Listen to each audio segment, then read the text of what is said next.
Assalamualaikum warahmatullahi wabarakatuh. Pada kesempatan kali ini saya akan memaparkan hasil resum rapat besar yang terjadi pada tanggal 10 Juli 1945 mata kuliah pengantar sejarah Indonesia dengan dosen pengampu bernama Andi Lili Evita SSM Hum. Sebelum itu saya akan memperkenalkan diri terlebih dahulu. Perkenalkan, nama saya Riani, NIM F0161111019. Resume saya pada kali ini berjudul Rapat Besar Dasar Negara, Bentuk Negara dan Batas Wilayah di Indonesia. Rapat besar ini terjadi pada tanggal 10 Juli 1945 di Gedung Pejambon di Kota Jakarta. Rapat ini dimulai pada pukul 10 waktu Indonesia Barat. Ketua Rajiman. Sebelum acara dimulai, Rajiman sebagai ketua mula-mula memperkenalkan nama-nama anggota dan mempersilahkannya untuk berdiri ketika namanya disebut, yang dimulai dari nama Tuan Abdul Fattah Hasan, kemudian Tuan Asiki Negara, Tuan Surip Hamijoyo, Tuan Muhammad Nur, Tuan Besar, dan Tuan Abdul Kafar. Di dalam persidangan ini, perlu sekali setiap anggota menyatakan pendiriannya dengan merdeka, bebas daripada pengaruh atau paksaan karena jika tidak demikian, keputusan ditentukan oleh persidangan ini bukan pendapat badan penjeli yang sejati. Kemerdekaan, kebebasan di dalam menyatakan pendirian harus dihargai dan dihormati. Selain dari itu, kita tidak boleh pula ragu-ragu di dalam menyatakan pendirian kita, yaitu merasa kedudukannya terikat oleh orang lain ataupun khawatir akan mendapat celaan dari pihak di luar badan penyelidik, yang tentulah tidak mungkin akan terjadi oleh sebab persidangan ini bersifat rahasia.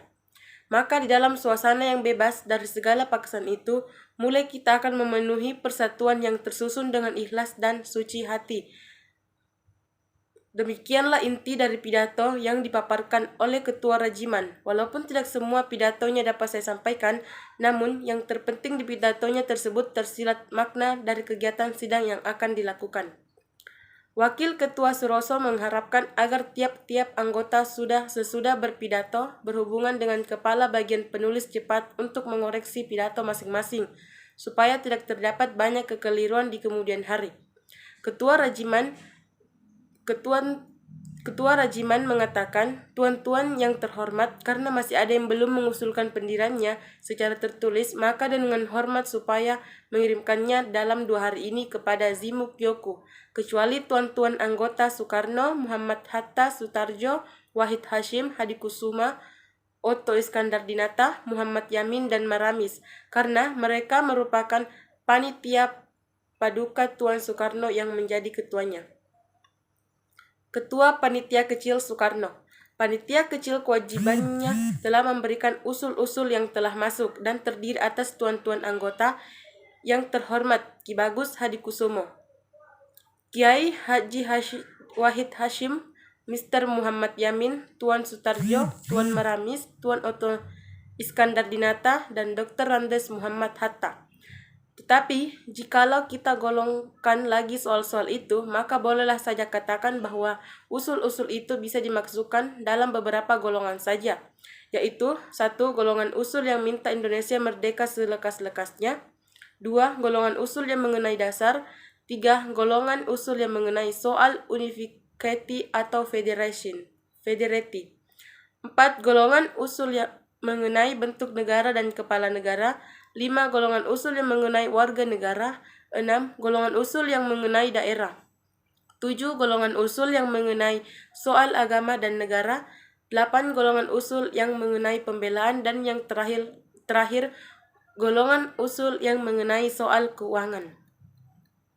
Di dalam usul yang tertulis pun, 26 anggota mengusulkan hal ini, yaitu supaya Indonesia merdeka selekas-lekasnya diselenggarakan. Adapun alasan-alasan meminta Indonesia merdeka diselenggarakan selekas-lekasnya itu sudah tentu bermacam-macam. Ada yang memberi alasan bahwa inilah soal penghormatan bangsa. Ada pula alasan-alasan lain yang dikemukakan, yaitu bahwa pada saat ini boleh dikatakan segenap bangsa Indonesia yang 70 juta, yaitu dan terutama Bunga Bangsa, Pemuda Harapan Bangsa, terutama sekali mereka itu bersama-sama dengan hampir semua rakyat jelata menunggu-nunggu hasilnya pekerjaan Dokuritu Zuyunbi Soyosakai dengan secepat-cepatnya, yaitu ingin melihat negara Indonesia merdeka dengan selekas-lekasnya. Di sini benar-benar terjadi perbedaan pendapat. Ada yang ingin segera memproklamasikan kemerdekaan, namun ada juga yang menunggu surat keputusan dari Jepang. Maka panitia kecil mengusulkan kepada Paduka Tuan Ketua yang mulia, yaitu Insinyur Soekarno, bahwa 1. Badan penyelidik ini menentukan bentuk negara dan menyusun hukum dasar negara. 2. Minta lekas dari Pemerintah Agung di Tokyo pengesahan hukum dasar itu dan minta agar dengan selekas-lekasnya diadakan Badan Persiapan Kemerdekaan yang kewajibannya ialah sekedar menyelenggarakan negara Indonesia merdeka di atas hukum dasar yang ditentukan oleh Badan Penyelidik serta melantik pemerintah nasional. 3. Soal tentara kebangsaan dan soal keuangan. Pada waktu sesudah sidang Suyo Sangin, kami mengadakan rapat dengan 38 orang anggota-anggota dari Dokuritu Zuyunbi di dalam kantor besar Jawa Hokokai. Pada waktu itu 38 orang ini membentuk lagi satu panitia kecil yang terdiri dari anggota-anggota yang terhormat, yaitu Muhammad Hatta, Muhammad Yamin, Subarjo, Maramis, Soekarno, Kiai Abdul Kahar Muzakir, Wahid Hashim, Abi Kusno Joykrosuyoso, dan Haji Agus Salim.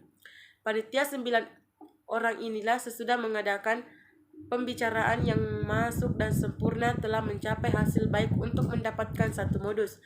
Persetujuan itu termasuk di dalam satu rancangan pembukaan hukum dasar, rancangan preambul hukum dasar. Pukul 12.16 rapat kembali dibuka lagi.